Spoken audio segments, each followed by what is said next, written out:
In 1688, a quiet revolution rocked the foundations of monarchy itself, forever altering the course of British history. Queen Mary II, alongside her husband William III, played a central role in the peaceful overthrow of her father, King James II, leading to a transformation in the very fabric of governance.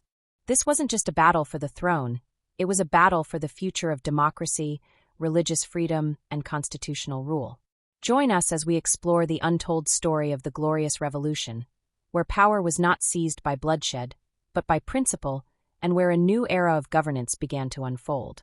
In the grand tapestry of European history, the late 17th century stands as a time of turbulence, transformation, and profound change. The Glorious Revolution of 1688 and the life of Queen Mary II sit at the heart of this turning point. This documentary embarks on an exploration of these pivotal events, not simply to recount a royal drama or a dynastic struggle, but to illuminate a moment when the trajectory of constitutional monarchy, religious tolerance, and modern democracy began to take definitive shape. Queen Mary II, often overshadowed by her husband William III or by the powerful figures who came before and after her, deserves renewed attention, not merely as a consort or co-ruler, but as a central character in the remaking of Britain. At the center of this narrative lies the Glorious Revolution, a term coined in later centuries to describe what appeared, remarkably, to be a bloodless and relatively peaceful transfer of power. Yet beneath the surface of this so-called glory were tensions that had been building for decades: religious conflict, political power struggles, and questions about the very nature of governance and the divine right of kings.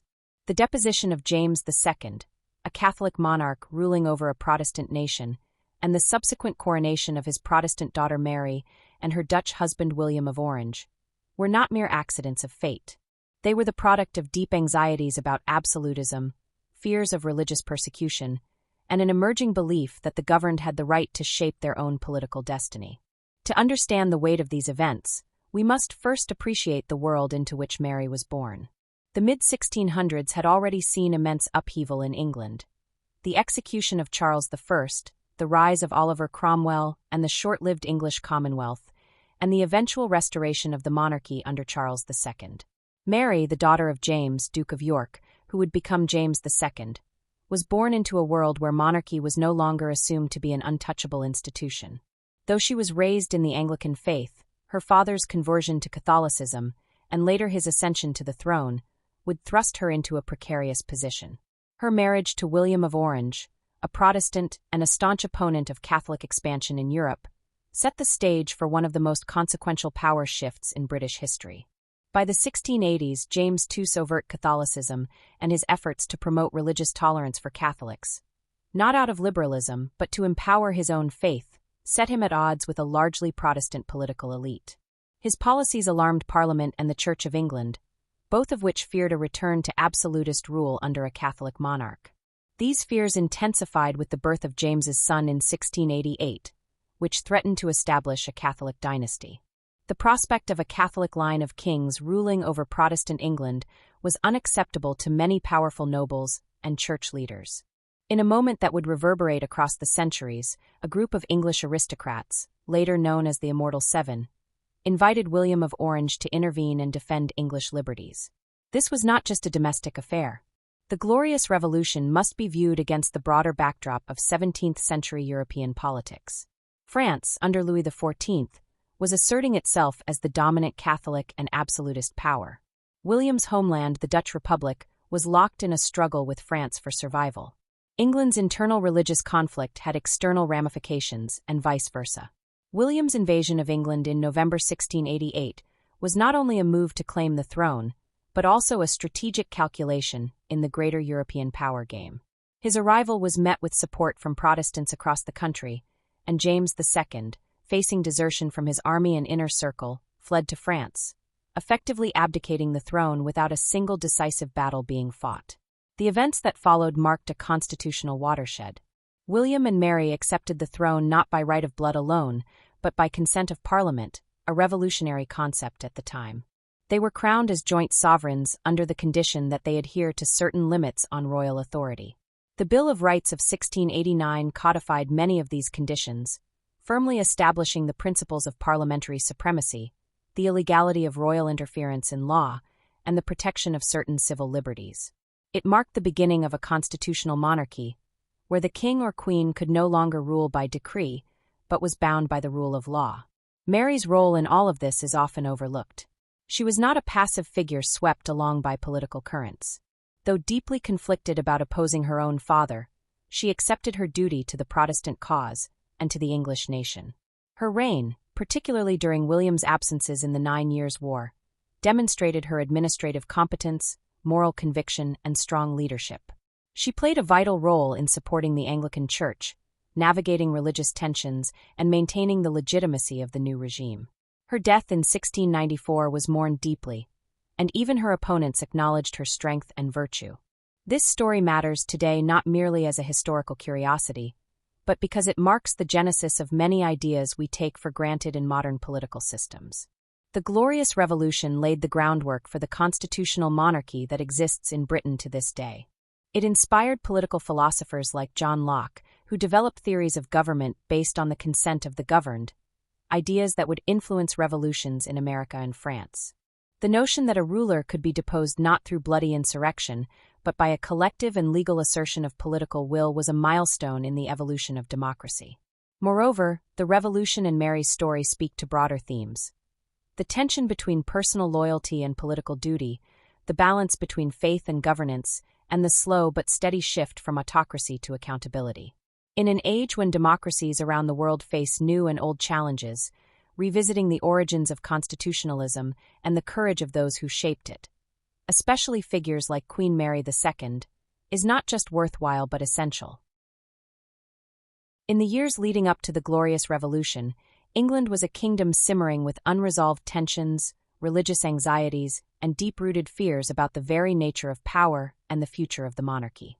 To truly understand the significance of Queen Mary II's ascension and the broader implications of the revolution that brought her to the throne, it is essential to look closely at the decades before it, an era often referred to as the Restoration period.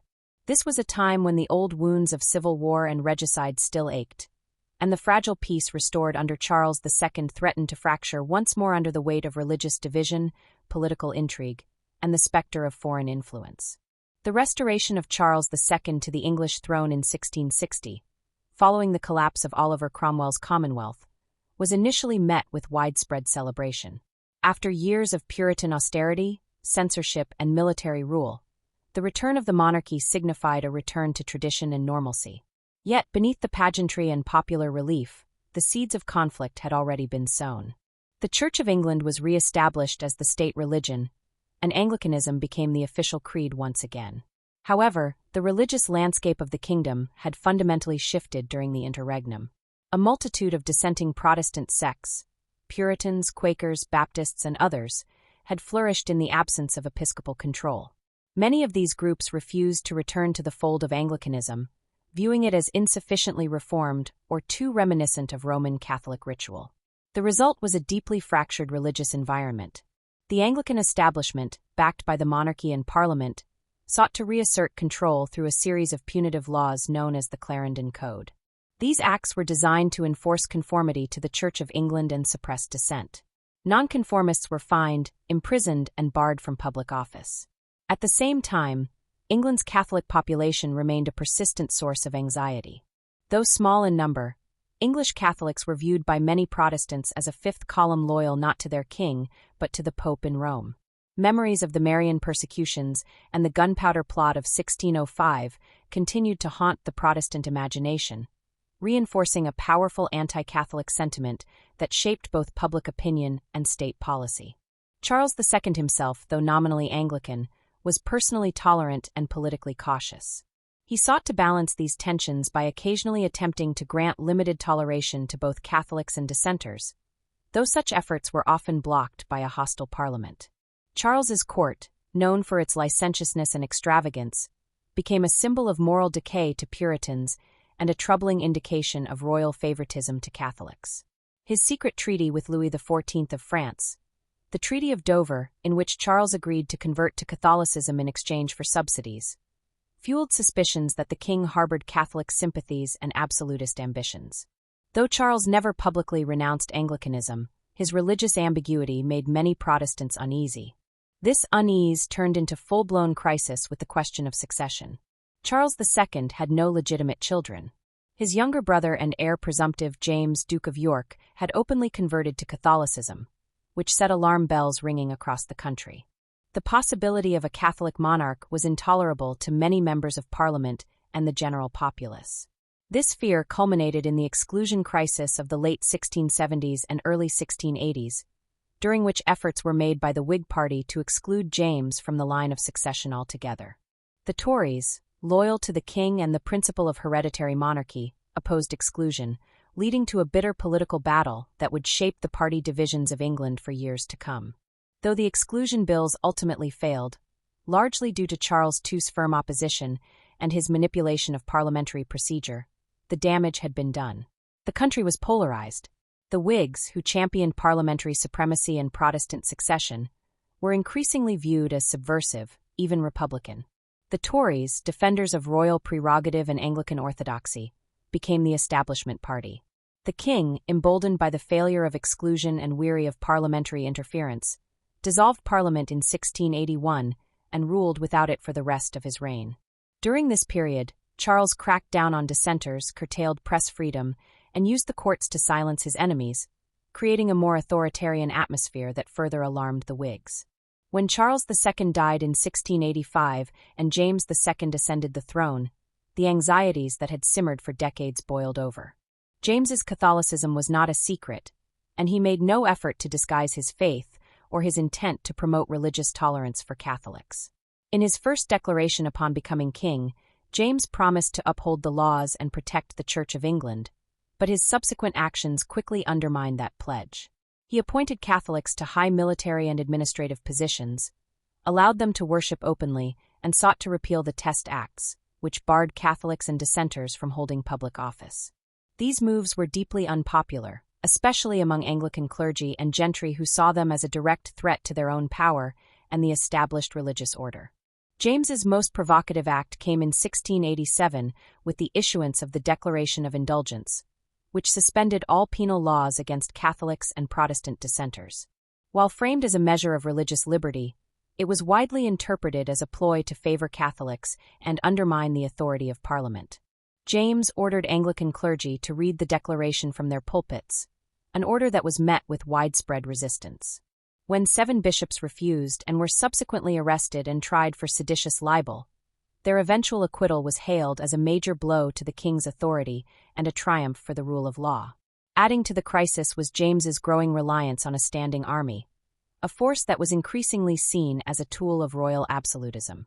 The presence of Catholic officers in the military, combined with James's admiration for Louis XIV's model of absolute monarchy, fueled fears that he intended to dismantle parliamentary government and rule by divine right. This fear was not entirely irrational. Across the Channel, Louis XIV had established a centralized, authoritarian regime that crushed Protestantism and eliminated all checks on royal authority. Many in England worried that James was attempting to replicate this model at home. The final catalyst for revolution came in June 1688 with the birth of James's son and heir, James Francis Edward Stuart. Until that moment, many had hoped that James's Protestant daughter Mary, married to the staunchly Protestant William of Orange, would eventually succeed him. The arrival of a Catholic male heir, however, threatened to establish a lasting Catholic dynasty. Rumors soon spread that the baby was not really the Queen's child, but an impostor smuggled into the birth chamber in a warming pan. An absurd conspiracy theory that nonetheless gained traction because it reflected the depth of public fear and mistrust. With the birth of a Catholic heir and the erosion of trust in James II's intentions, many political leaders concluded that they could no longer wait for nature to take its course. A group of prominent nobles and bishops, known as the Immortal Seven, sent a secret invitation to William of Orange, urging him to invade England and protect its Protestant religion and liberties. They promised widespread support upon his arrival. For William, already at odds with Louis XIV and wary of James's alliance with France, this was both a moral and strategic opportunity. He set sail for England in November 1688, landing at Torbay with a multinational force. James's response to the invasion was chaotic and indecisive. Though he had a larger army, many of his officers, including members of his own family, defected to William. Public support for James evaporated rapidly. Within weeks, he fled to France, leaving the throne effectively vacant. Parliament, which had been sidelined for years, reconvened and declared that James had abdicated. In his place, they offered the crown jointly to William and Mary, under strict conditions that would enshrine parliamentary supremacy and protect Protestantism. The Glorious Revolution was thus the culmination of years of growing tension, religious, political, and ideological.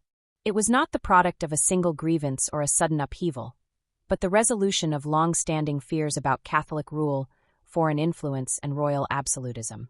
The events leading up to 1688 reveal a nation struggling to define its identity in the aftermath of civil war and regicide. The Restoration had brought back the monarchy, but had not resolved the deeper questions about how much power the king should wield, who had the right to rule, and what place religion should have in public life. In this context, the rise of James II was not an anomaly, but the inevitable result of unresolved tensions. His actions were viewed not just as misguided, but as a threat to the very fabric of English society. The revolution that followed was seen by its supporters not as a rebellion, but as a defense of the true constitutional order, a restoration of ancient liberties rather than a radical break from tradition. In this way, the Glorious Revolution occupies a unique place in English history, a moment when change came not through chaos and bloodshed, but through consensus, legal reform, and the reassertion of values that had long been suppressed. By the time Mary II ascended the throne alongside William, the stage had been set for a new political and religious order, one that would reshape the British Isles and influence political thought for generations to come. The storm that had been gathering for decades had finally broken, but in its wake came the possibility of lasting peace, stability, and constitutional balance. Mary II was born on April 30, 1662, at St. James's Palace in London.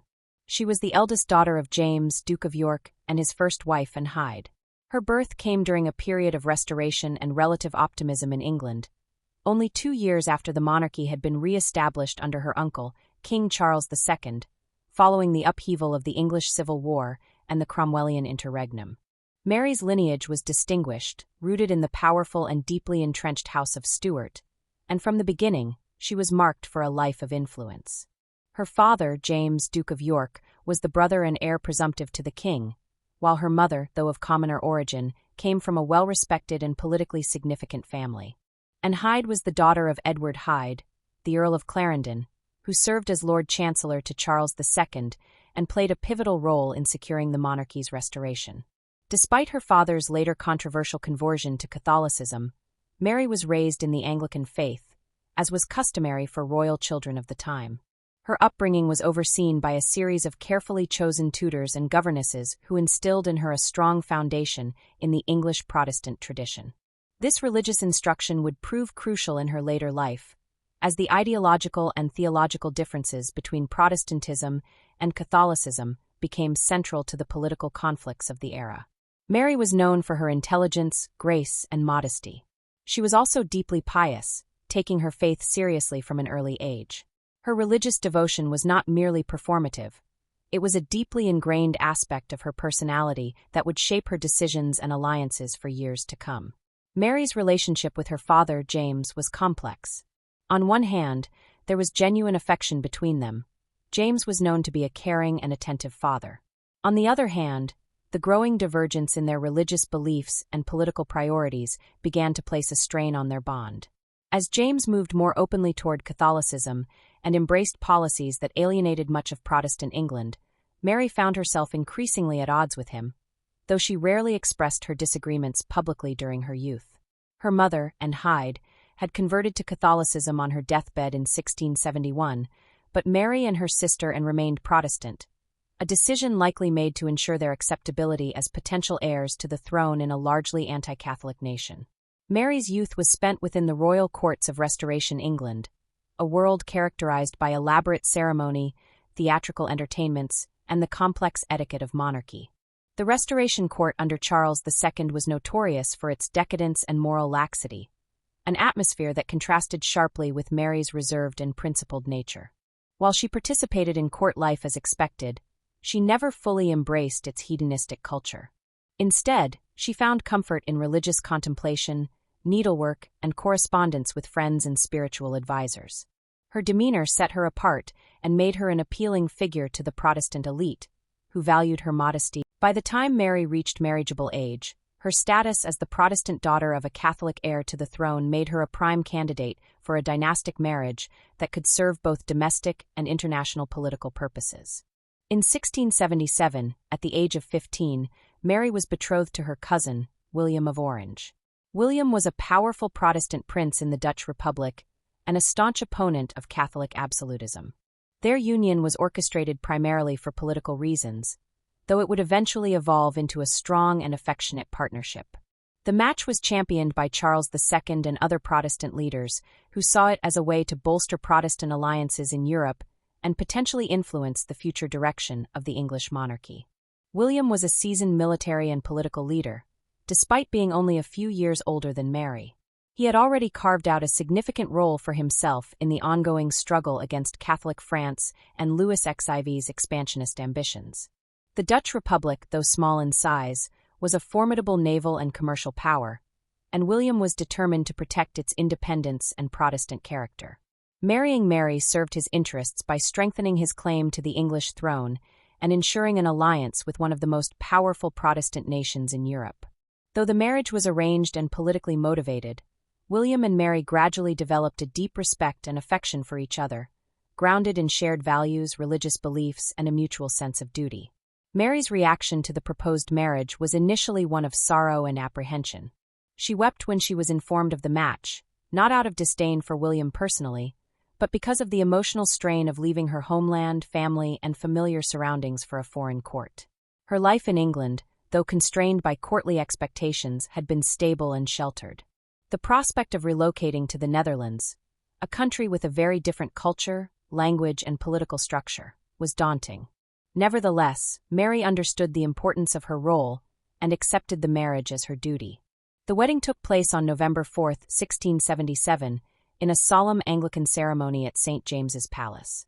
Soon after, Mary left England for The Hague, where she was to begin her new life as the consort of one of Europe's most prominent Protestant rulers. Upon her arrival, she was met with a mixed reception. Though her marriage to William was welcomed by the Dutch political elite, the Dutch people were more reserved in their acceptance. Mary was seen as a foreign princess, and her initial adjustment to life in the Netherlands was not easy. The Dutch court was more austere and practical than its English counterpart, and Mary had to adapt to a new language, customs, and household structure. Despite these challenges, Mary gradually found her footing. She immersed herself in her new responsibilities and sought to fulfill her role with grace and diligence. Her religious devotion endeared her to the Dutch people over time, and she came to be respected as a sincere and principled figure. While William was often occupied with military campaigns and state affairs, Mary maintained a supportive role, managing their household and participating in ceremonial duties. Their marriage, while not without moments of tension, grew into a partnership based on mutual understanding. Mary's deference to William's authority in political matters was consistent with her beliefs about a wife's role, but she was far from passive. Her advice and perspective were often sought, particularly on matters of religion and court diplomacy. Life in the Netherlands also gave Mary a broader perspective on the geopolitical dynamics of Europe. She witnessed firsthand the threats posed by Louis XIV's France, not just to the Dutch Republic, but to the Protestant order across the continent. William's lifelong struggle against French hegemony and Catholic encroachment became her struggle as well. She came to see the defense of Protestantism as both a personal and political mission, one that would later define her reign in England. Her experiences in the Netherlands, far from isolating her, prepared her for the immense responsibilities she would later shoulder as Queen Regnant. In many ways, Mary's marriage to William of Orange was a turning point in her life and in the history of England. It aligned her fate with that of continental Protestantism and placed her at the center of one of the most consequential political transformations in British history. The union not only solidified alliances between England and the Dutch Republic, but also laid the groundwork for the Glorious Revolution. When the time came, Mary's loyalty to William and her commitment to the Protestant cause would require her to make painful choices. Choices that would test her loyalty to her father, her conscience, and the nation she was destined to rule. Over the years in the Netherlands, Mary matured into a figure of quiet strength and resolve. She developed a sense of identity independent of her father and the English court, and she gained a deeper understanding of the complexities of power and governance. These experiences would serve her well during the crisis of 1688, when her husband sailed for England to challenge her father's rule. In that moment of national peril, Mary did not hesitate to support William, even as it meant opposing her own blood. Her decision was not made lightly, but with the full knowledge of its implications. It was the culmination of a life shaped by faith, duty, and the evolving demands of a rapidly changing world. The early life and marriage of Mary II were more than mere preludes to her reign. They were the foundation upon which her legacy would be built. Her birth into the tumultuous Stuart dynasty, her principled Protestant upbringing, her steady character amidst the decadence of Restoration England, and her political and emotional partnership with William of Orange all combined to shape a woman who would rise to meet one of the most critical moments in British constitutional history. Through adversity and sacrifice, Mary emerged not just as a queen, but as a symbol of religious conviction and constitutional transformation.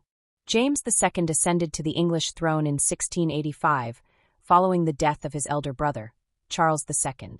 His reign began with an uneasy calm, a sense of hope among some that the new king, though openly Catholic, might adopt a pragmatic approach to governance.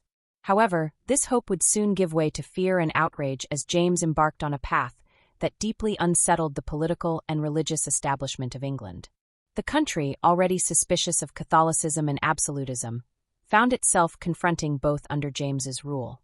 His policies and reforms, largely driven by his religious convictions and an unwavering belief in royal prerogative, would lead to a crisis of legitimacy and trust that culminated in the Glorious Revolution. From the outset, James was determined to grant greater freedom and rights to Catholics in a Protestant nation. While his desire for religious tolerance might be seen as enlightened by modern standards, it was, in the context of 17th-century England, politically explosive. England had spent the better part of a century defining its national identity in opposition to Catholic Europe, particularly to the papacy and to Catholic monarchs such as Spain's Philip II and France's Louis XIV.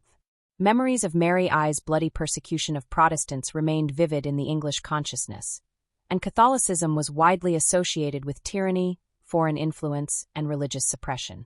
James's first significant step was to appoint Catholics to positions of authority in the military, government, and universities, actions that directly violated existing laws barring non-Anglicans from holding such roles.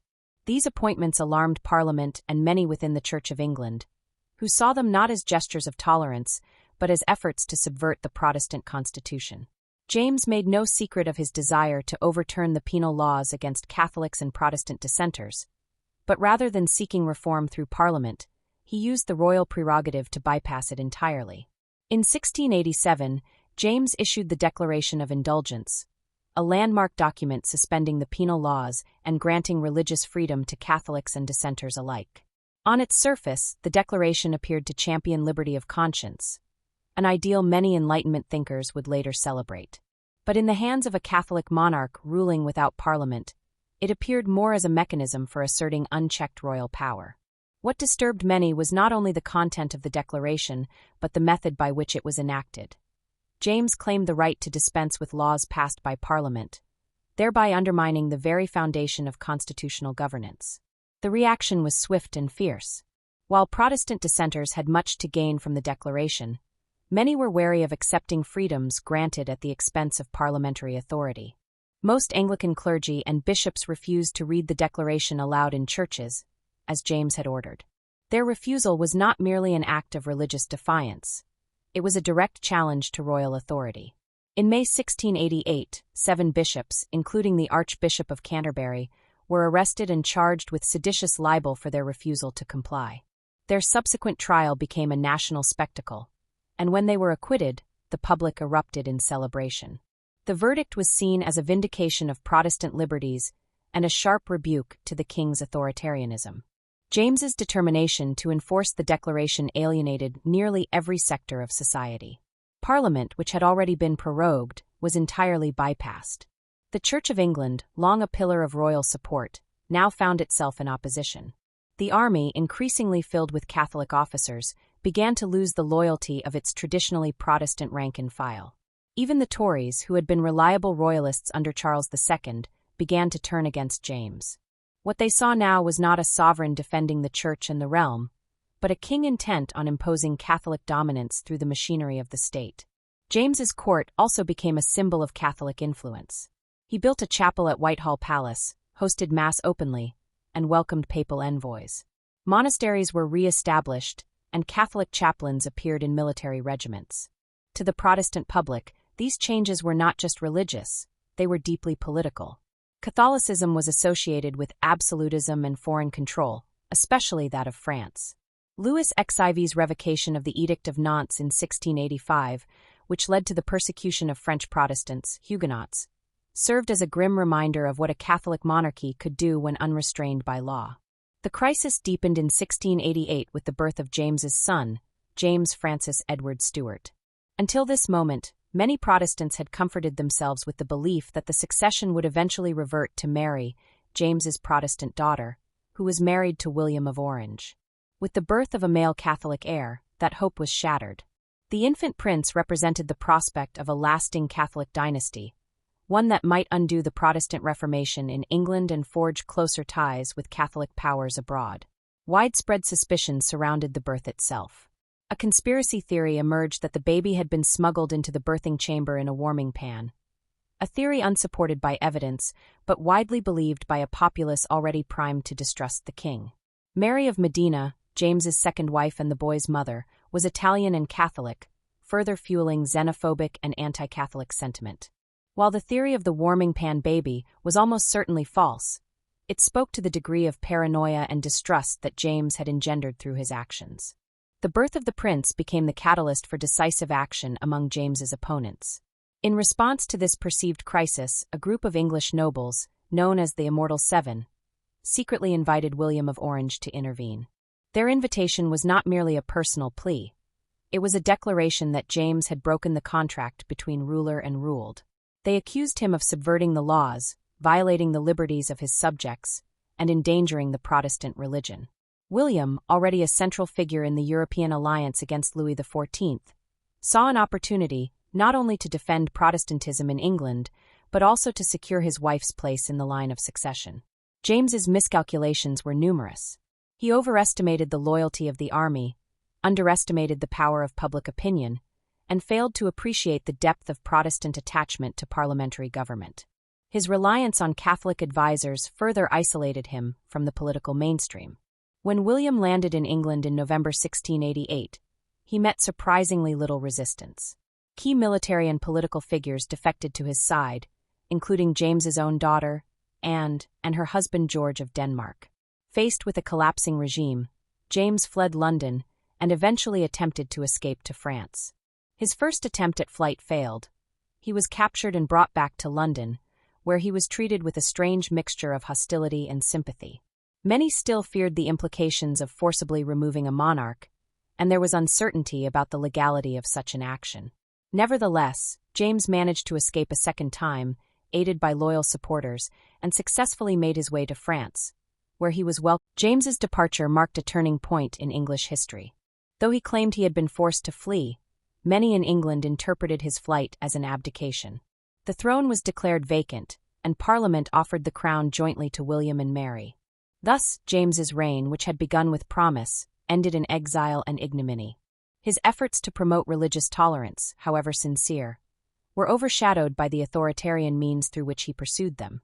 His disregard for parliamentary sovereignty, his blatant favoritism toward Catholics, and his insistence on bypassing the law alienated the very institutions upon which the monarchy depended.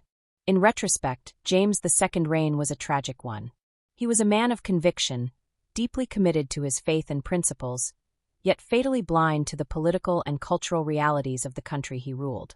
His vision of a tolerant, Catholic-friendly England might have found a place in a different era, but in the charged atmosphere of the late 17th century, it was seen as nothing short of a betrayal. His downfall was not simply the result of religious bigotry or political conspiracy. It was the consequence of a fundamental clash between two visions of governance. One rooted in divine right monarchy and personal absolutism, the other in constitutionalism and Protestant national identity. The reign of James II thus stands as a cautionary tale of how even well-intentioned reforms can become instruments of division when imposed without consent. It also underscores the fragile balance between faith and politics in a nation still haunted by civil war and sectarian strife. James's fall paved the way for the Glorious Revolution, a bloodless coup that transformed the English monarchy and laid the foundation for the modern constitutional state. But before that revolution could begin, it required the missteps, misjudgments, and rigid idealism of a king who believed he could reshape a kingdom without its assent. By the summer of 1688, the tension in England had reached a boiling point. James II, now firmly on the throne for 3 years, had alienated much of the political and religious establishment through his unapologetic promotion of Catholicism and absolutist principles. The tipping point came with the birth of his son, James Francis Edward Stuart, which now ensured a Catholic succession and extinguished hopes that his Protestant daughter, Mary, would one day restore religious and political balance. As despair spread among the English elite, a group of nobles began to contemplate an extraordinary measure, inviting a foreign power to intervene in English affairs. It would be a carefully orchestrated conspiracy, silent, secretive, and ultimately seismic. At the center of this growing plot were key Protestant nobles, politicians, and clerics, men of considerable influence and strategic acumen. Though they came from different backgrounds and had varied motivations, they shared a common belief: that James II could no longer be trusted to preserve the liberties of England or the supremacy of Protestantism. These men feared the king's growing reliance on a standing army loyal to him rather than Parliament, his defiance of constitutional norms, and his repeated use of royal prerogative to override laws. What truly alarmed them, however, was the perceived permanence of Catholic rule following the birth of the prince. Until that moment, the hope that Mary and her husband William of Orange might one day succeed James had served as a political safety valve. Now that safety valve was gone, and with it, the illusion that time alone would rectify England's religious and political trajectory. Thus, a desperate plan was born, to invite William to invade England not as a conqueror, but as a deliverer. The conspirators came to be known as the Immortal Seven, a reference not to their status but to the perceived righteousness and permanence of their cause. These 7 figures included Charles Talbot, Earl of Shrewsbury, William Cavendish, Earl of Devonshire, Thomas Osborne, Earl of Danby, Richard Lumley, Viscount Lumley, Henry Compton, Bishop of London, Edward Russell, an admiral, and Henry Sidney, brother of Algernon Sidney. Collectively, they represented a cross-section of England's political and religious elite: noblemen, military leaders, and church officials. In June 1688, the group sent a carefully worded invitation to William of Orange. This letter, smuggled to the Dutch Republic through covert channels, was a masterstroke of diplomacy and political psychology. It urged William to intervene militarily in England in defense of Protestantism and the English constitution. The letter assured him that a significant portion of the population, including many in the army and nobility, would rally to his side upon his arrival. It emphasized that his mission would be seen not as an invasion, but as a liberation from tyranny. Crucially, the letter referenced the belief that the newborn prince was not James's legitimate child, but had been smuggled into the royal bedchamber, a theory already gaining traction among the populace. For William, the invitation presented a profound opportunity.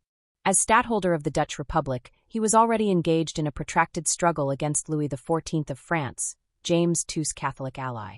An alliance with England would bolster the anti-French coalition and create a Protestant bulwark in northern Europe. Moreover, William was not acting purely as a foreign prince. He was Mary's husband, and she was the legitimate Protestant heir to the English throne. Their claim could be justified not through conquest, but through bloodline and ideology. But this path was fraught with danger. Invading England was an enormous political and military gamble. William needed to ensure not only that he had enough military strength to succeed, but also that he had the moral and political legitimacy to rally English support once he landed. To that end, he engaged in meticulous planning. His agents in England worked to gauge public sentiment, identify potential allies, and sow discontent among key institutions like the army and the church. In the Netherlands, William began to amass an invasion fleet and train troops, all under the pretense of preparing for a broader conflict with France. Mary, meanwhile, was caught in a personal and emotional crossfire. She had always been loyal to her father and had never expected to be placed in direct opposition to him. Raised in the Anglican tradition, Mary had reconciled her personal piety with filial duty, choosing for many years to remain publicly silent on political matters. But the birth of her half-brother, combined with her husband's growing plans, forced her to confront an impossible dilemma: remain loyal to her father, or stand with her husband in defense of Protestantism and the future of England. Mary's inner conflict was deeply personal. Her father was not merely the king. He was the man who had raised her, loved her, and maintained some relationship even after their religious differences emerged. But she was also a devout Protestant, and she viewed the religious direction of her father's reign as catastrophic for the nation. The more she contemplated the implications of a Catholic dynasty, the more she saw her duty as extending beyond personal loyalty. She became convinced that it was her divine obligation to defend the Protestant faith and to accept her role in England's future, even if it meant opposing the man who had given her life. William was not unaware of the personal toll this mission placed on Mary. He reportedly tried to shield her from some of the more agonizing details of the preparations. Nonetheless, he understood that her name and legitimacy were central to the endeavor. If he were to act alone, he might be seen as a usurper. But with Mary by his side, his campaign would appear as a defense of rightful succession and the preservation of Protestantism. As preparations for the invasion intensified, William moved with deliberate caution. He sought to avoid the appearance of aggression and made clear through diplomatic channels that he was acting in defense of English liberties. His propaganda emphasized that he was not seeking to overthrow James per se, but to protect the constitutional order and ensure that the birth of the prince did not lead to a permanent Catholic monarchy. To this end, William issued a declaration explaining his reasons for intervention. The document outlined James's abuses of power, defended the rights of Parliament and the Church of England, and promised to preserve freedom of conscience and the rule of law. This declaration was printed in multiple languages and widely distributed throughout England prior to and during William's landing. Its purpose was not just to justify the invasion, but to win hearts and minds before a single shot was fired. William understood the psychological battlefield just as well as the military one. He needed the English people to welcome him, not resist him. The logistical aspects of the invasion were no less daunting. William gathered a fleet of over 400 ships and assembled an army of roughly 15,000 men, one of the largest amphibious operations in European history up to that point. The fleet was manned by Dutch sailors, many of them veterans of naval battles against both the English and the French. The army included not only Dutch troops but also German and Scottish mercenaries, handpicked for their discipline and loyalty. Timing was critical. The operation had to be launched before winter storms made the channel impassable. Yet William also needed favorable political winds to blow across England. The arrest and subsequent acquittal of the 7 bishops earlier that summer had severely weakened James's credibility. Reports of dissatisfaction in the English army and growing unrest among the populace suggested that the moment was ripe. On November 5, 1688, William's fleet landed at Torbay in Devon. The date was symbolic. It was the anniversary of the failed gunpowder plot, a Catholic conspiracy against the Protestant monarchy. William used this coincidence to emphasize the righteousness of his cause. His troops met little resistance as they marched toward London, gaining support from local communities, military officers, and influential nobles along the way. Key figures in James's regime began to defect, including his own daughter and her husband, who joined William's camp. The ease of William's advance was testament to the meticulous planning and the deep-seated disillusionment that had taken hold in England. It also reflected the power of the narrative that had been carefully crafted. That William and Mary were not invaders but rescuers, not rebels but restorers of the nation's true identity. By the time James fled the capital, leaving behind the Great Seal of the realm in the River Thames, it was clear that the revolution was not only successful but unprecedented in its swiftness and lack of widespread bloodshed. Thus, the road to revolution was paved not through violent uprisings or civil war, but through secrecy, diplomacy, and careful orchestration. It was a revolution born in letters and declarations, navigated by personal dilemmas and ideological convictions. The Immortal Seven, in their clandestine message, had lit the spark, but it was Mary and William, bound by faith, marriage, and political vision, who carried the flame forward. Their decision to act, despite the emotional cost, reshaped the monarchy, the nation, and the very future of constitutional governance in the English-speaking world. When William of Orange landed at Torbay on the southwest coast of England on November 5, 1688, the future of the English monarchy trembled on a knife's edge.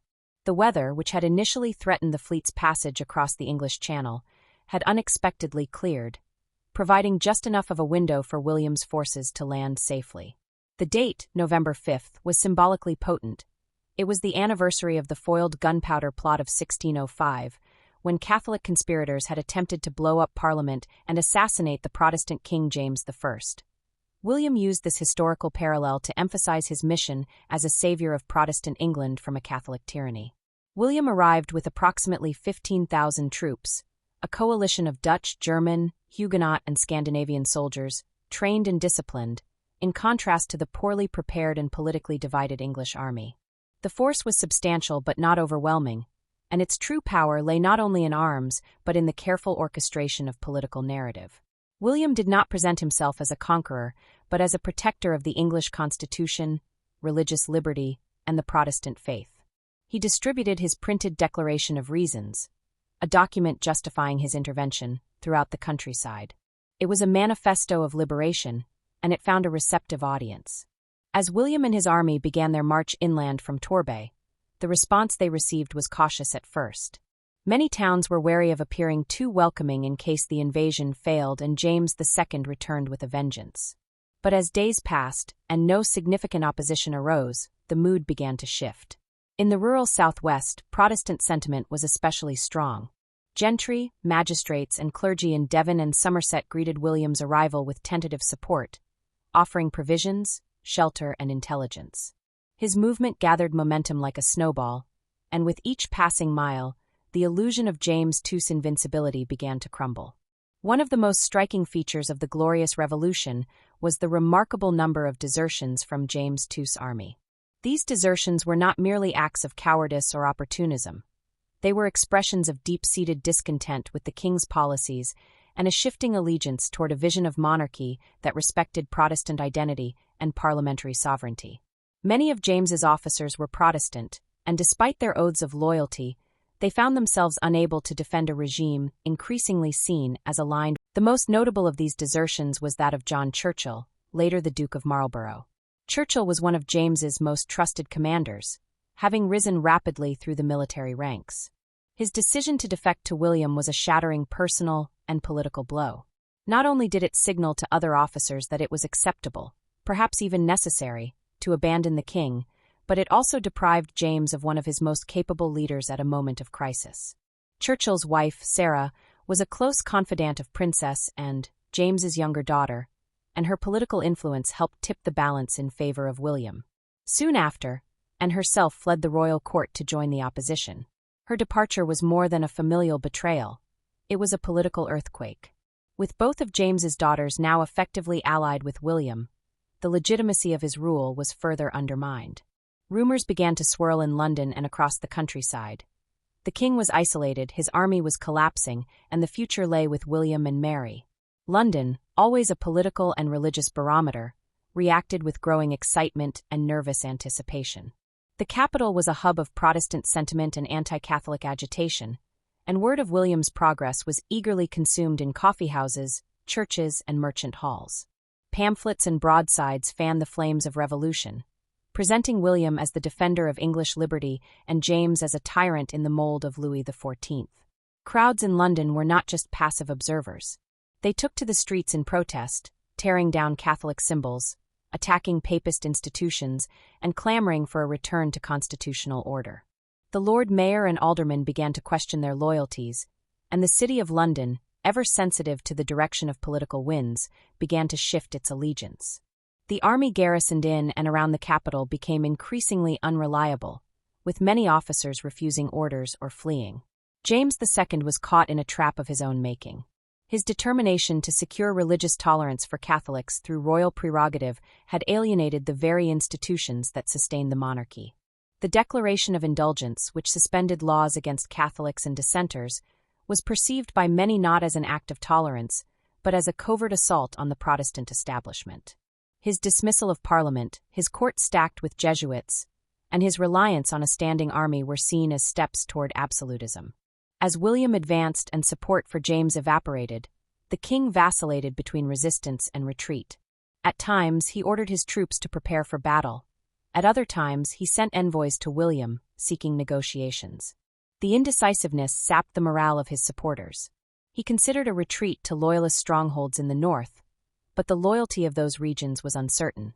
Ultimately, he began to recognize the inevitability of his defeat. Then came one of the most defining and symbolic moments of the Revolution: James's attempted flight from England. In the early morning hours of December 11, 1688, he tried to leave the country under cover of darkness. Disguised and accompanied by a few loyal aides, he made his way to the River Thames and tossed the Great Seal of the realm into the water, a dramatic gesture meant to signal the end of his reign and to prevent anyone from using it to issue legitimate governmental decrees. However, his escape was thwarted. He was captured by fishermen in Kent and returned to London. Despite his return, James was effectively finished as king. He was treated with civility but with no real authority. Parliament and William both recognized that his presence in England was an obstacle to peace and stability. A second escape was orchestrated, this time permitted by William's supporters, who saw benefit in James removing himself from the scene voluntarily. In December, James sailed to France, where he was received by his cousin, Louis XIV, and given sanctuary at the Château de Saint-Germain-en-Laye. James's flight marked a turning point not only in English history, but in the history of monarchy itself. Unlike previous revolutions such as the English Civil War, this one had not required pitched battles or widespread bloodshed. No major cities were destroyed, and no reigning monarch was executed. It was a revolution accomplished more by perception, consensus, and the erosion of legitimacy than by violence. The Glorious Revolution earned its title not because it was without consequence, but because it was, for the most part, without carnage. In the aftermath, England faced a critical question: with James gone, who now held the crown? The answer was not immediately clear. William had invaded ostensibly to restore the political and religious balance, not to usurp the throne. Yet James's departure created a vacuum. Some argued for a regency. Others suggested reinstating Mary as the sole monarch. Ultimately, a political compromise was forged. In January 1689, Parliament offered the crown jointly to William and Mary, with William to hold de facto authority. The Convention Parliament passed the Declaration of Right, which would later become the Bill of Rights, establishing firm limits on the powers of the monarch and affirming the supremacy of Parliament. Thus, the Glorious Revolution was more than a change of rulers. It was a redefinition of monarchy itself. It transformed the English crown from a divine right institution into a constitutional entity, subject to laws and parliamentary consent. It ended any realistic hope of a Catholic monarchy in England and confirmed the central place of Protestantism in national identity. It also inspired political thinkers across Europe and the American colonies, fueling ideas about governance, rights, and liberty that would echo for centuries. What made the Glorious Revolution so extraordinary was not just its outcome, but its method. It had been a revolution of pamphlets and sermons, of noble letters and secret meetings, of political calculation and personal sacrifice. It had succeeded not through the sword, but through the withdrawal of consent. James II had not been overthrown in a civil war. He had lost the crown because the people and institutions he depended on, his daughters, his generals, his nobles, his church, had abandoned him. William's landing at Torbay set in motion one of the most significant political transformations in English history. It ushered in a new era of constitutional monarchy, rebalanced the relationship between church and state, and reinforced the idea that the legitimacy of rulers rests not in divine ordination alone, but in the consent of the governed. It was a bloodless revolution in name, but a profound revolution in effect, a moment when England decisively turned away from absolutism and toward a model of governance that would shape the modern democratic world. When William of Orange landed at Torbay on November 5, 1688, the balance of English power began to tilt decisively. The atmosphere was charged with uncertainty, tension, and anticipation. Unlike previous foreign invasions, William's arrival was not greeted with widespread resistance. Instead, it was carefully framed as a peaceful intervention aimed at restoring the ancient liberties of England and protecting Protestantism from a Catholic monarch. The symbolism of the date was profound. It coincided with the anniversary of the Gunpowder Plot of 1605, a failed attempt by Catholic conspirators to blow up Parliament and assassinate King James I. William's calculated choice of that date linked his mission with the idea of Protestant deliverance, reinforcing his role as a protector rather than a conqueror. The invasion force consisted of around 15,000 troops, a diverse mix of Dutch, German, and Huguenot soldiers, well-equipped and experienced in European warfare. The fleet that carried them across the Channel was one of the most formidable ever assembled by the Dutch Republic, showing both the scale of the enterprise and its importance. Upon landing, William distributed his Declaration of Reasons, a document meant to win the hearts and minds of the English people. It laid out his grievances against James II, accused him of subverting the Constitution, and claimed his purpose was not to seize power but to uphold liberty and religion. As William's army advanced inland through the West Country, the political and military structure supporting James II began to disintegrate. The king, who initially believed he could repel the invasion, found his army riddled with doubt and defection. Officers deserted en masse. Most significantly, John Churchill, the future Duke of Marlborough, abandoned James, a shocking betrayal given Churchill's rapid promotion under the king. This was more than a personal loss. It was a public declaration that support for James was waning among even his closest allies. The defection of Princess and James's own daughter was another devastating blow. Encouraged by her close friend Sarah Churchill, and fled Whitehall and took refuge with supporters of William. Her flight symbolized a deep familial and political rupture, suggesting that even the royal family could no longer tolerate James's religious policies and perceived absolutism. The collapse of loyalty within James's court was swift and nearly total, as noblemen, soldiers, and towns pledged allegiance to William with increasing confidence. In London, public sentiment was increasingly vocal. Anti-Catholic mobs took to the streets, attacking chapels and homes associated with Catholic worship. The mood of the capital was restless but jubilant. Many citizens saw William's arrival as the answer to years of religious uncertainty and the threat of Catholic absolutism. The printing presses worked overtime to circulate pamphlets praising William and condemning James. Rumors of divine providence accompanying William's campaign spread quickly. Tales of perfect wins, miraculous crossings, and loyal soldiers abandoning James at crucial moments gave the revolution an almost mythic quality. James II, disoriented by the rapid disintegration of his authority, first tried to mount resistance, then attempted negotiation, and finally chose flight.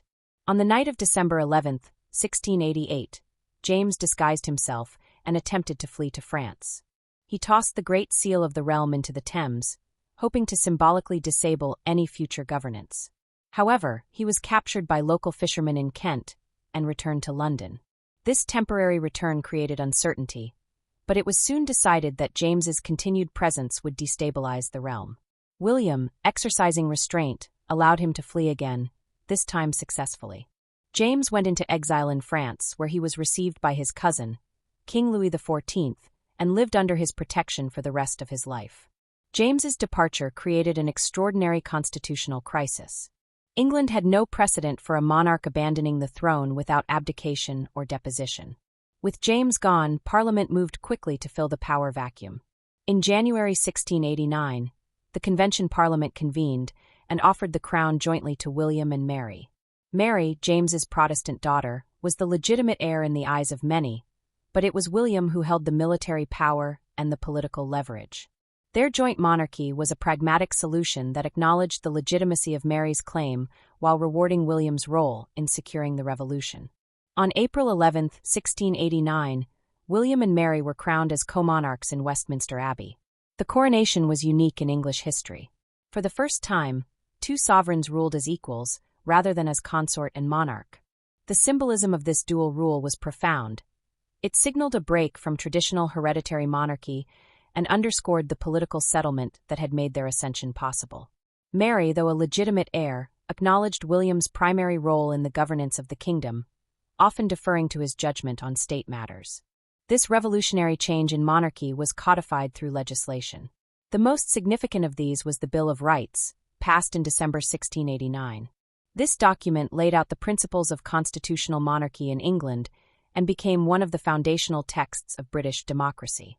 It declared that the monarch could not suspend laws passed by Parliament, levy taxes without parliamentary consent, or maintain a standing army in peacetime without legislative approval. It also affirmed the rights of subjects to petition the monarch, to bear arms for self-defense, subject to conditions, and to have free elections to Parliament. The Bill of Rights was not just a limit on royal power, it was an affirmation of parliamentary sovereignty. It marked the end of the idea of divine right monarchy and established that the legitimacy of kings depended on the will of Parliament and, by extension, the governed.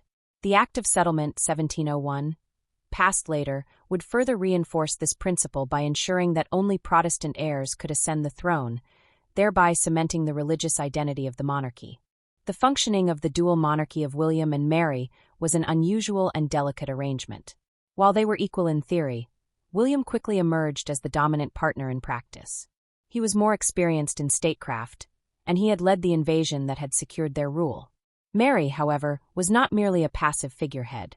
She had been educated in governance, and during William's frequent absences, especially when he was engaged in wars on the continent, she acted as regent, presiding over the Privy Council and making executive decisions.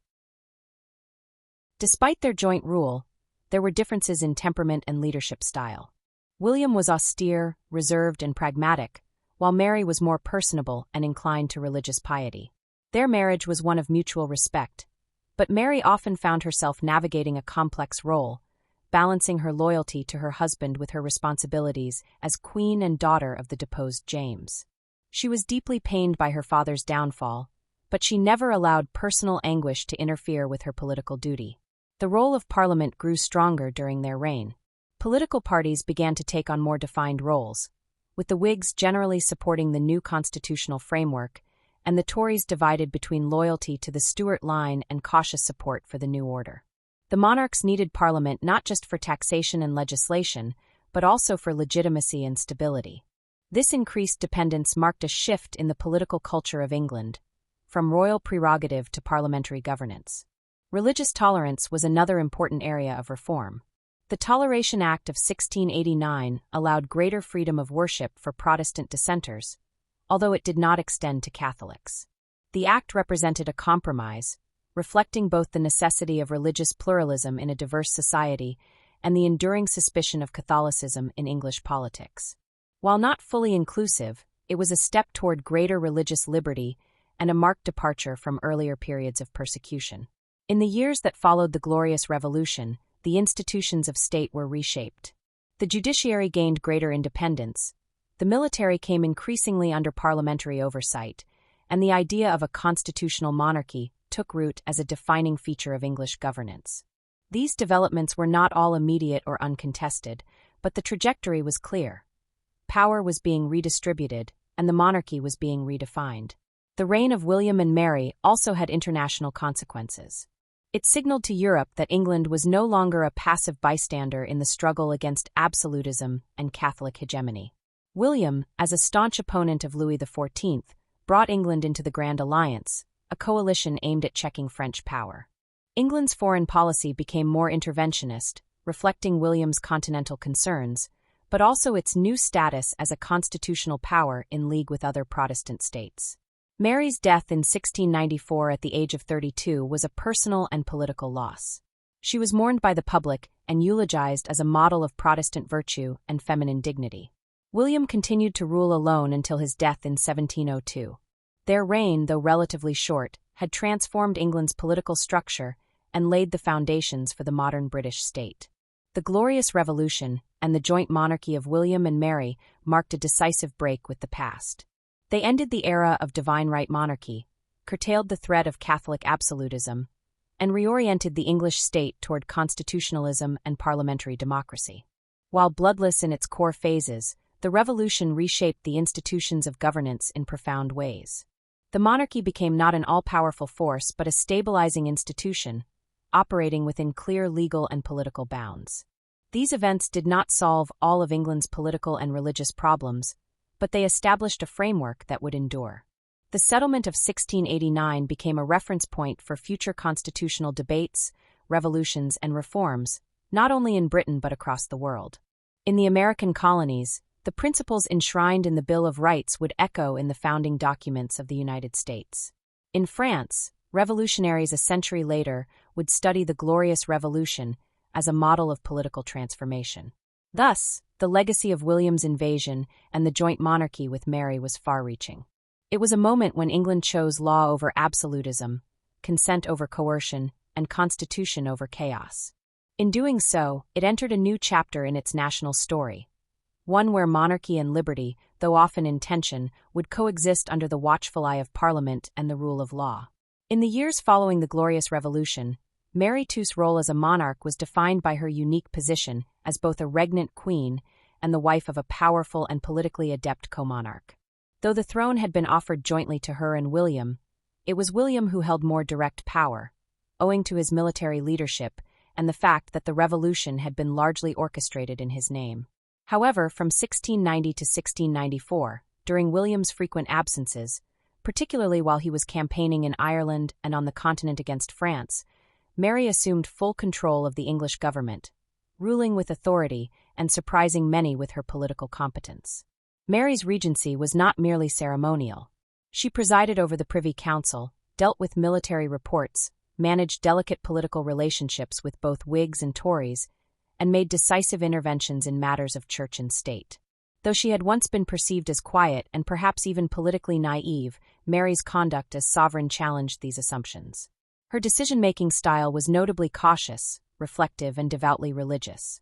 She maintained a deep commitment to the Church of England, which shaped both her personal outlook and her public actions. Her preference was to govern in accordance with traditional Anglican principles, and she often sought counsel from bishops and theologians before arriving at key decisions. Mary's regency took place in a challenging political atmosphere. The country was still adjusting to the aftermath of a revolution that, while relatively bloodless in England itself, had profound implications for monarchy, religion, and parliamentary authority. Moreover, tensions remained high, with Jacobite plots brewing both domestically and abroad. The deposed James II, supported by Louis XIV of France, launched a military campaign in Ireland in 1689–90, attempting to reclaim his throne by force. William left for Ireland to confront this threat, culminating in the Battle of the Boyne in July 1690, which ended in a decisive victory for the Protestant cause. During this critical period, Mary remained in England and governed alone. Her correspondence with William reveals both her devotion to him and her growing self-assurance as a ruler. She managed crises, including political infighting, financial difficulties, and the threat of rebellion. One of the significant challenges she faced was her own image as a woman in power. Despite being born to rule, societal expectations of female passivity in politics remained strong. Mary navigated these prejudices with care, often emphasizing her role as a dutiful wife acting on her husband's behalf, even as she made independent decisions that shaped the direction of the kingdom. Mary's political instincts leaned toward conciliation rather than confrontation. She preferred to mediate between factions in Parliament rather than impose her will through force or manipulation. However, she was not without steel. When it came to issues of religion, she could be unyielding. She dismissed bishops who refused to swear allegiance to her and William, reinforcing the necessity of loyalty to the new regime. Her support for the Church of England was unwavering. She saw it as the cornerstone of national identity and stability, especially after the tumult of the preceding decades. Her personal piety was evident not only in her governance but in her daily life. She engaged in regular worship, supported church building and reform, and promoted clergy who upheld strict Anglican orthodoxy. Her deep involvement in religious matters led her to support the enforcement of the Toleration Act of 1689, a landmark piece of legislation passed early in the reign of William and Mary. This act allowed greater freedom of worship to Protestant dissenters, groups such as Presbyterians, Baptists, and Congregationalists, who had previously been subject to legal penalties and social exclusion. Although the Toleration Act did not extend rights to Catholics or non-Christians, it represented a significant step toward religious pluralism. It created an environment in which multiple Protestant denominations could coexist under the broad umbrella of Protestantism, reducing internal divisions that had weakened English society. Mary's views on toleration were shaped by a balance between her religious convictions and political pragmatism. She did not believe in full religious liberty as we understand it today. She remained deeply suspicious of Catholicism and viewed its doctrines as incompatible with loyalty to the English crown. However, she understood the importance of maintaining unity among Protestants and reducing persecution that could drive dissenters into Jacobite sympathies or alienate them from the state. Mary's reign, though ultimately brief, she died of smallpox in December 1694, had lasting consequences. Her conduct as queen regnant set a precedent for female rulership in a deeply patriarchal political culture. She proved that a woman could exercise sovereign power competently and with dignity, without undermining either the monarchy or social order. Her death was widely mourned, not only for the personal loss it represented to William, but also because she had become a symbol of stability and Protestant virtue in a transformative age. The broader religious and political impact of the Glorious Revolution, meanwhile, continued to unfold long after Mary's death. The Revolution had effectively enshrined Protestantism as the state religion and excluded Catholics from positions of power. The Bill of Rights and subsequent acts of settlement ensured that no Catholic could ascend the English throne, a rule that remains to this day. This solidified a Protestant succession that would define English, and later British, identity well into the modern era. The exclusion of Catholics, however, also deepened sectarian divides, particularly in Ireland and Scotland, where the Revolution's legacy was more controversial and often violent. In Ireland, the Revolution sparked a brutal military confrontation. James II's attempt to retake the throne culminated not only in the Battle of the Boyne, but also in a broader campaign marked by sieges, massacres, and deep suffering. The Protestant victory entrenched Protestant dominance in Ireland and led to the passing of penal laws against Catholics, severely restricting their civil rights. These laws were part of a broader effort to suppress Catholicism and maintain Protestant supremacy in both politics and religion. The legacy of this religious discrimination would haunt Irish-English relations for centuries and contribute to later conflicts, including the Irish War of Independence. In Scotland, the Revolution triggered a complex political realignment. While many Scots supported William and Mary, especially among the lowland Presbyterian population, the Highlands remained a stronghold of Jacobite support. Tensions between rival religious and political groups led to violence, most notoriously in the massacre of Glencoe in 1692, where members of the MacDonald clan were murdered by government forces for perceived disloyalty. This event became a symbol of betrayal and further fueled resentment toward the post-revolutionary regime. Over time, however, the Revolution helped to secure Presbyterianism as the established church in Scotland, solidifying Protestant unity within the broader British Isles. Beyond the British Isles, the Revolution had global implications. It influenced political thought across Europe and in the American colonies. Philosophers such as John Locke praised the Revolution as a vindication of the right to resist tyranny and uphold constitutional government. His two treatises of government, written around the time of the Revolution, argued that sovereignty ultimately resided with the people and that rulers derived their legitimacy from a social contract, not divine right.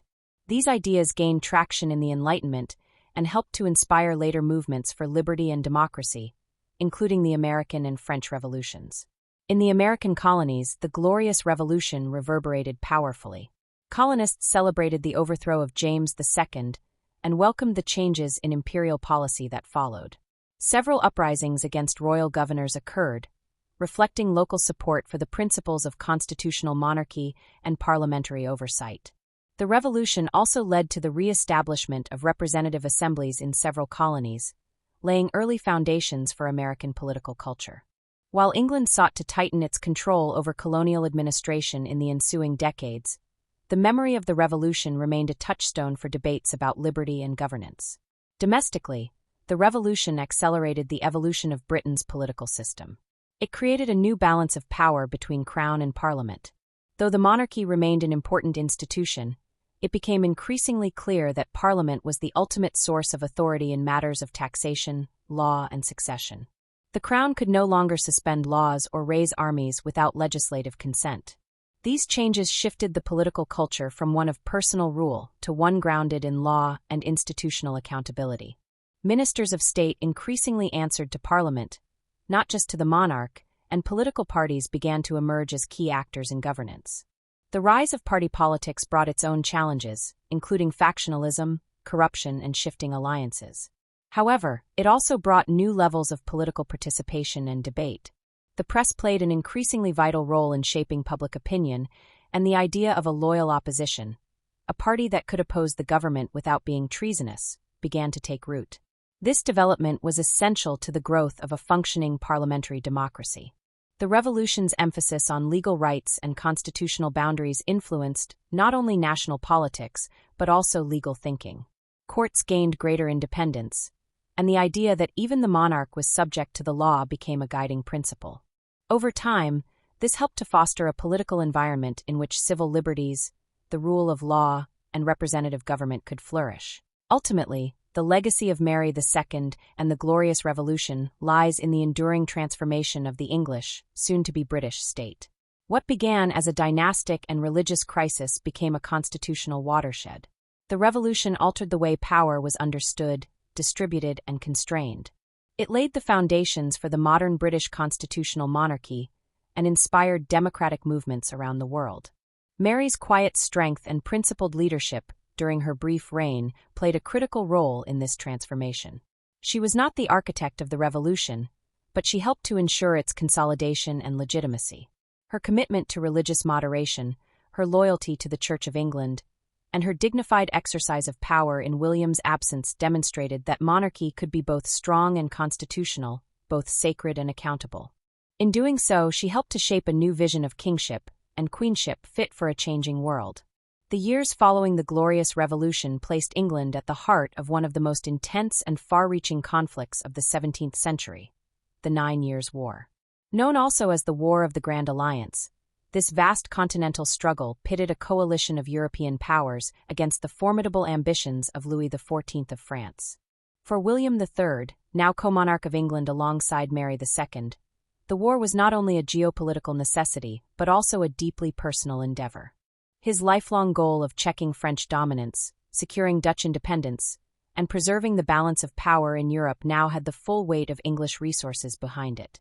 The war transformed England from an island kingdom focused largely on domestic issues into a central player in European politics. William's motivations were clear. Louis XIV represented an existential threat not only to the Netherlands, William's homeland, but also to Protestantism and political liberty across Europe. France's expansionist policies, its aggressive military posture, and its support of the exiled James II made it the enemy of all who favored constitutional government and religious toleration.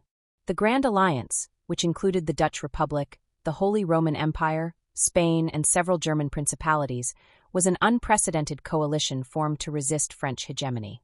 England's entry into this alliance under William and Mary marked a profound shift in its foreign policy and military posture.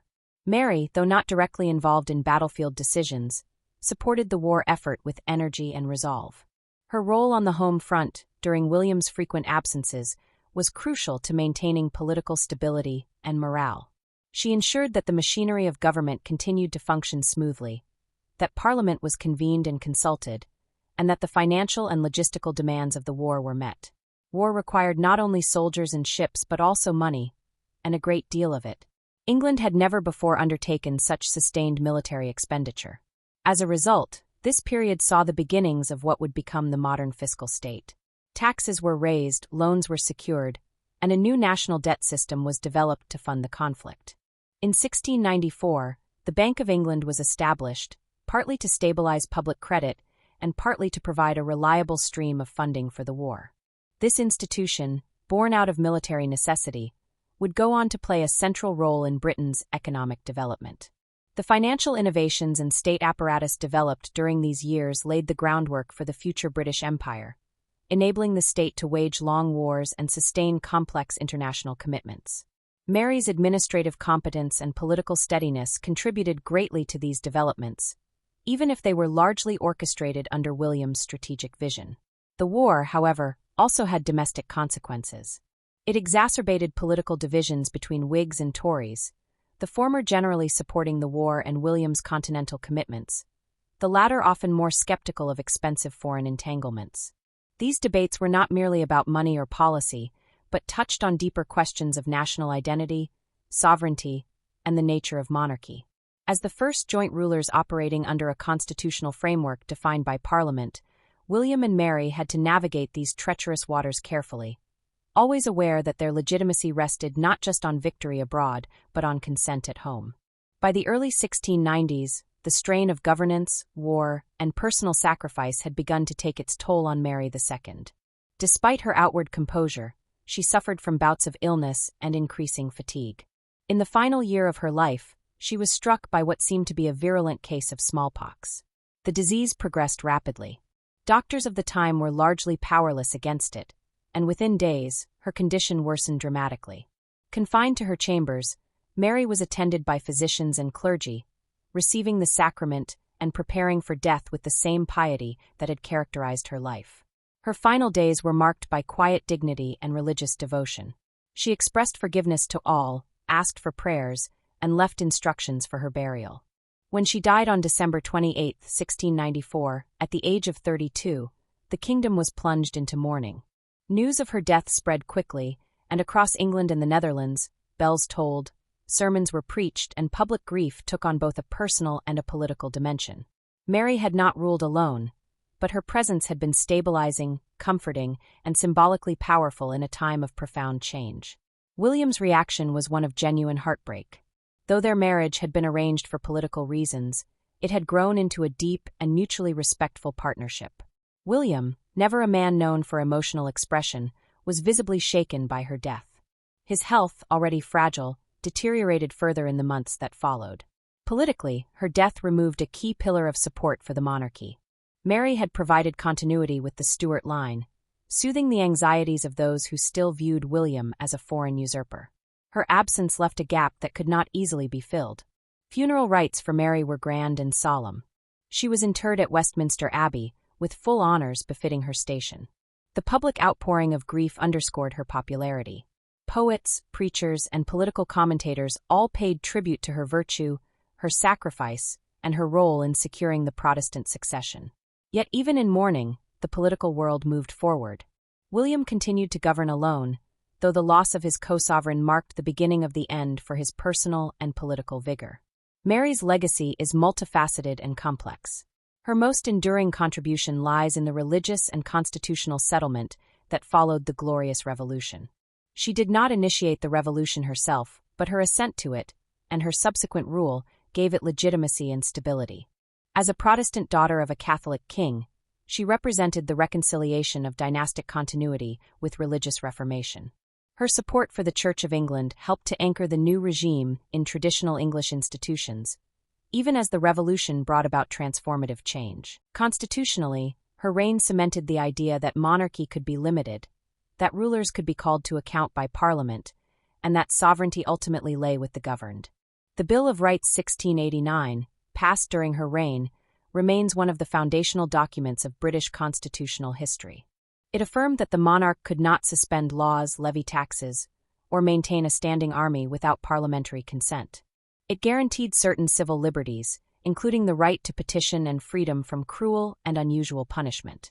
While Mary did not draft this legislation, her cooperation with it signaled a new kind of monarchy, one based not on divine right but on mutual responsibility. In the realm of religion, Mary's support for Protestantism was unwavering. She defended the Church of England against both Catholic subversion and radical dissent. At the same time, the Toleration Act of 1689, passed during her rule, allowed for a degree of religious freedom previously unknown in England.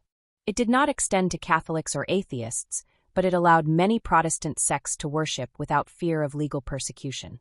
This act laid the groundwork for the eventual expansion of religious liberty, influencing future generations both in Britain and abroad. Culturally, Mary left her mark in subtler ways. She was a patron of the arts and a figure of admiration in literary and artistic circles. Portraits of Mary emphasized her modesty, dignity, and regal bearing. In literature, she was often depicted as a paragon of Protestant virtue, a new kind of queen who combined piety with political wisdom. Her image adorned coins, prints, and paintings, contributing to the creation of a new iconography of monarchy. Unlike earlier queens who derived their authority from their lineage or their marriages, Mary's authority came from her participation in a revolutionary reimagining of kingship. In public memory, however, Mary's legacy has been contested. Some have criticized her for betraying her father, James II, by accepting the crown he had been forced to abandon. This moral dilemma, loyalty to family versus duty to country, has haunted historical assessments of her character. While many contemporaries saw her as a reluctant but necessary participant in her father's overthrow, later historians have debated the extent to which she was complicit or merely passive. Her inner conflict during the lead-up to the revolution was real, and it is clear from surviving letters that she struggled deeply with the implications of her actions.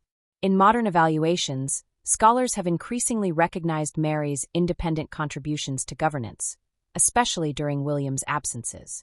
Far from being a mere consort or figurehead, she played an active role in state affairs. Her regency demonstrated her administrative abilities and her political acumen. Feminist historians have also reclaimed her legacy, highlighting the challenges she faced as a woman in a male-dominated political world and the quiet strength with which she met them.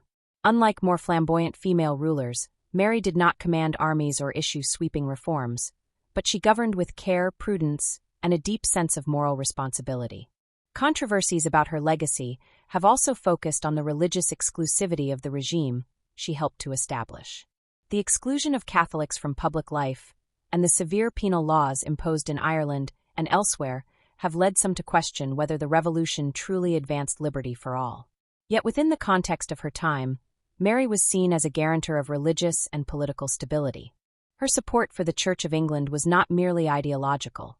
It was a practical foundation for unifying the country after decades of division. Today, Mary II is often overshadowed by her husband in historical memory, but her contributions were significant and lasting. The modern constitutional monarchy owes much to the framework established during her reign. Her embodiment of a new type of sovereign, pious, constitutional, and conscientious, helped to shape the expectations of future monarchs. Her life and death were emblematic of a transitional age, one that moved from absolutism to constitutionalism, from religious uniformity to pluralism, and from dynastic monarchy to parliamentary sovereignty. In the final reckoning, Mary II's reign represents a pivotal moment in the evolution of modern Britain. She was a queen who ruled not through spectacle or command, but through duty, patience, and a steadfast commitment to principle. Her legacy endures not in dramatic acts or declarations, but in the quiet, persistent shaping of a new political and moral order that continues to influence the modern world. When placed in the broader tapestry of European history, the Glorious Revolution of 1688–89 stands apart not because of its military prowess or dramatic upheaval, but because of the subtlety and restraint with which it redefined governance.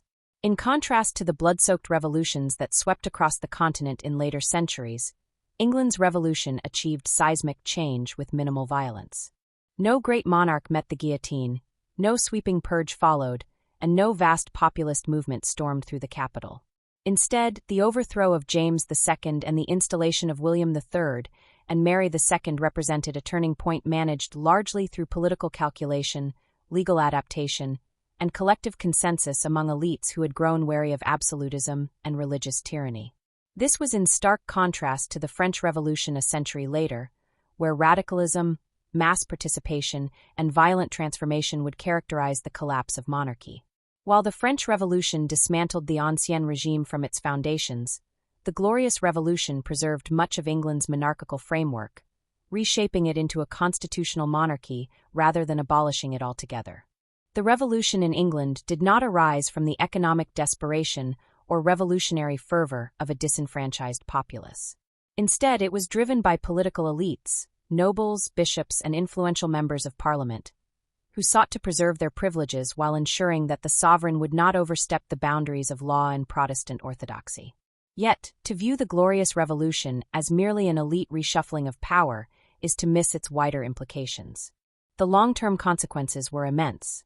It marked the end of divine right monarchy in England and confirmed that sovereign power was conditional, not absolute. From this point forward, the English monarch ruled by the consent of Parliament and, by extension, the people. The revolution established the precedent that no monarch could govern without parliamentary approval, particularly in matters of taxation, legislation, and national defense. This shifted the center of political gravity away from the crown and toward representative government, laying the groundwork for the development of modern liberal democracy. Its constitutional significance also resonated beyond England. The Bill of Rights of 1689, which codified the limits of royal authority and enumerated basic civil liberties, became a model for future generations. In America, these principles would profoundly influence colonial political thought.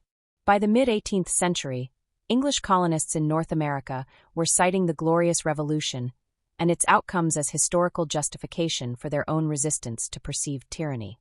The Declaration of Independence and later the U.S. Constitution echoed many of the Revolution's themes. Limits on executive power, the protection of property, the rule of law, and the notion that legitimate government derives its authority from the governed.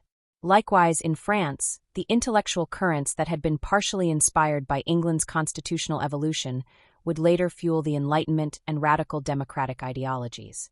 Though the French Revolution unfolded with very different social and political dynamics, the idea that monarchy could, and should, be held accountable to the people was already taking root, thanks in part to the English precedent. Thinkers such as Montesquieu and Voltaire, though critical of aspects of the English system, admired the checks and balances introduced by the Revolution of 1688. The Glorious Revolution may not have sparked instant global transformation, but its legacy became a touchstone in the philosophical and political battles of the 18th century. Central to the intellectual framework of the Revolution was the work of John Locke, whose two treatises of government, written during the 1680s and published shortly after the Revolution, provided a philosophical justification for the events of 1688. Locke rejected the divine right of kings and proposed instead a social contract theory of government. According to Locke, political authority was not inherited or ordained by God, but was instead a trust granted by the people, to be used for their benefit. When rulers violated that trust, when they infringed upon the rights to life, liberty, and property, the people had not only the right but the duty to resist and replace them. This radical idea provided the Revolution with ideological legitimacy, transforming what could have been seen as mere political maneuvering into a principled stand for liberty and lawful governance. Locke's emphasis on consent, representation, and the protection of rights would ripple through history. His theories deeply influenced American founding fathers such as Thomas Jefferson, James Madison, and Alexander Hamilton. They also found expression in the French Declaration of the Rights of Man and of the Citizen.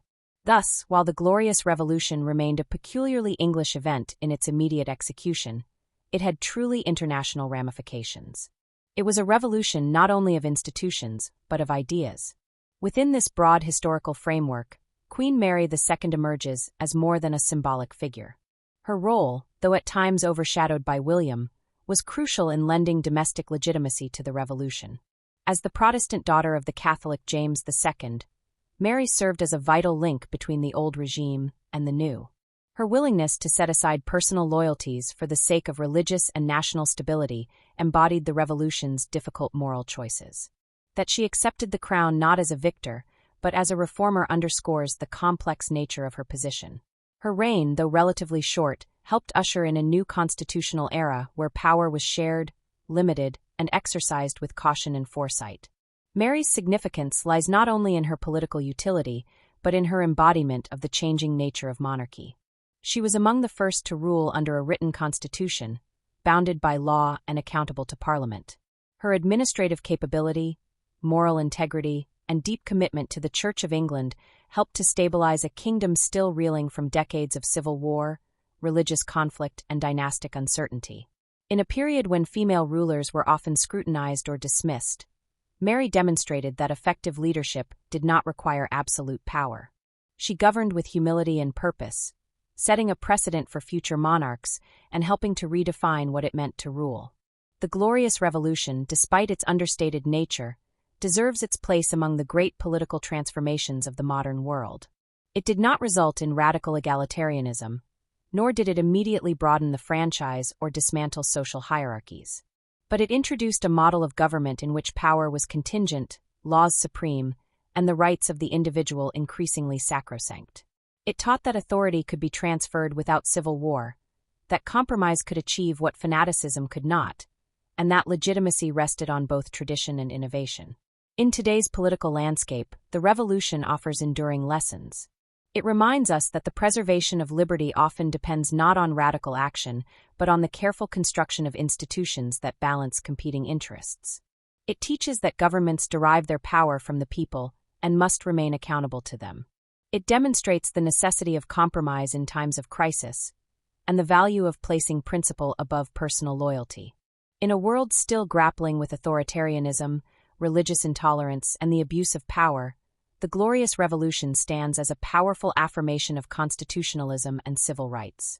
As we reflect on Queen Mary II and the events of 1688 to 89, we see more than a mere historical episode. We see the emergence of a modern political order, one in which rulers are bound by law, religious freedom is gradually extended, and sovereignty belongs ultimately to the people. The revolution was glorious, not because it was bloodless, but because it changed the course of history with prudence, restraint, and moral clarity. It gave Britain a new monarchy, a new constitution, and a new identity as a nation committed to liberty under law. In the final analysis, Mary II occupies a unique and honorable place in this story. Her reign, her sacrifice, and her legacy were integral to the success of this transformation. She navigated the treacherous terrain between filial duty and political necessity with grace, and in doing so, helped to usher in a new age of constitutional monarchy. Her story is not only about royal power but about the enduring strength of principle, the quiet courage of conscience, and the deep currents of change that shape nations. As with all great historical moments, the Glorious Revolution was a product of its time, shaped by fear, ambition, ideology, and faith. But it also transcends its moment, offering a vision of governance that continues to resonate. In the partnership of William and Mary, in the legislation they oversaw, and in the ideas they embodied, we find the foundation stones of parliamentary democracy. And in Mary herself, we find a model of dignified leadership, quiet reform, and unwavering devotion to the common good. The echoes of her reign can still be heard in the institutions of modern Britain and beyond, reminding us that sometimes the most profound revolutions are those achieved not with gunpowder, but with wisdom, compromise, and a steadfast commitment to justice.